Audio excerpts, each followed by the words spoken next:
শিক্ষিত যুবকদেরকে এবিটিতে যোগ করবার একটা ছক কষেছিল এই তারিকুল। শুধু তাই নয়, যারা রসায়নের পড়ুয়া ছিল সেই রসায়নের পড়ুয়াদের এবার আইইডি তৈরির কাজে তারা ব্যবহার করবে এমন একটা প্রাথমিকভাবে ছক কষেছিল তারা। এমনকি সেই অনুযায়ী অর্থাৎ তাদের অঙ্গুলি হেলনেই কাজ করতো মুর্শিদাবাদী স্লিপার সেল। তারিকুলকে দফায় দফায় জিজ্ঞাসাবাদ করে এমনই চাঞ্চল্যকর তথ্য গোয়েন্দাদের হাতে।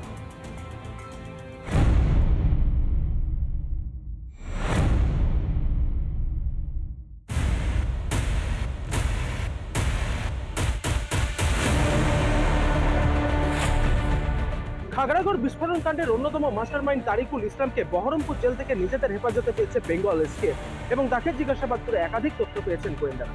গোয়েন্দা সূত্রে জানতে পারা গিয়েছে, জেলবন্দি অবস্থাতেই শুধুমাত্র যে রাজমিস্ত্রি কিংবা পরিযায়ী শ্রমিক নয়, কেমিস্ট্রি অর্থাৎ রসায়ন নিয়ে পড়াশোনা করা বিভিন্ন স্টুডেন্ট তাদেরকেও মগজ ধোলাই করে নিজেদের দলে যুক্ত করার পরিকল্পনা ছিল এবিটি জঙ্গি গোষ্ঠীর নেতাদের।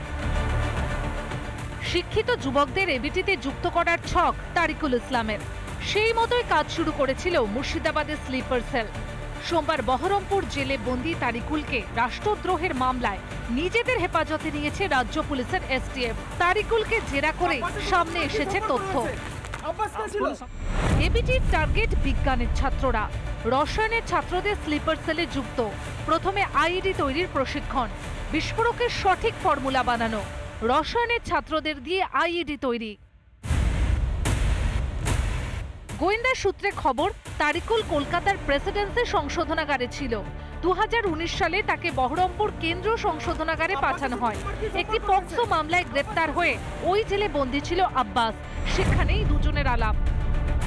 এই কারণে বিভিন্ন জায়গাতে এই সমস্ত যারা যুবক যারা কেমিস্ট্রি নিয়ে স্নাতক এবং স্নাতকোত্তর শ্রেণীতে পড়াশোনা করছে বা পাস আউট করে গেছে, তাদেরকে সেখান থেকে মগজ ধোলাই করে এবিটি টিমের সঙ্গে যুক্ত করে মোটা টাকার প্রলোভন দিয়ে তাদেরকে নিজেদের টিমের সঙ্গে যুক্ত করার পরিকল্পনা ছিল এই এবিটি জঙ্গি গোষ্ঠীর এই তারিকুল ইসলামদের। বাংলায় বড়সড় নাশকতা ছড়ানোর জন্য যে আইডিটা তৈরি করা দরকার, সেক্ষেত্রে যাতে কোনো রকম বিস্ফোরণ না ঘটে, কোনো রকম বিপদ না ঘটে, সেই কারণেই এই রসায়ন বিভাগের স্টুডেন্টদেরকে মূলত টার্গেট করেছিল এবিটির জঙ্গি গোষ্ঠীর নেতারা।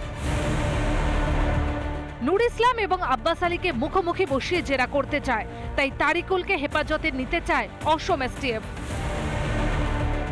13 জানুয়ারি অবধি বেঙ্গল এসটিএফ এর হেফাজতে রয়েছে তারিকুল ইসলাম এবং তারপরে অসম এসটিএফের পক্ষ থেকে ফের আবেদন জানানো হবে অসম এসটিএফ যাতে এই তারিকুল ইসলামকে নিজেদের রিমান্ডে নেয়। অসম এসটিএফ সূত্রে জানা যাচ্ছে, এই নূর ইসলাম মন্ডল, আব্বাস আলী, তাদের সঙ্গে যদি তারিকুল ইসলামকে মুখোমুখি বসিয়ে জিজ্ঞাসাবাদ করা যায়, সেক্ষেত্রে আরও একাধিক গুরুত্বপূর্ণ তথ্য উঠে আসতে পারে। মুর্শিদাবাদ থেকে ক্যামেরা অপূর্ব চৌধুরীর সঙ্গে ইন্দ্রাশিস বাগচি, রিপাবলিক বাংলা।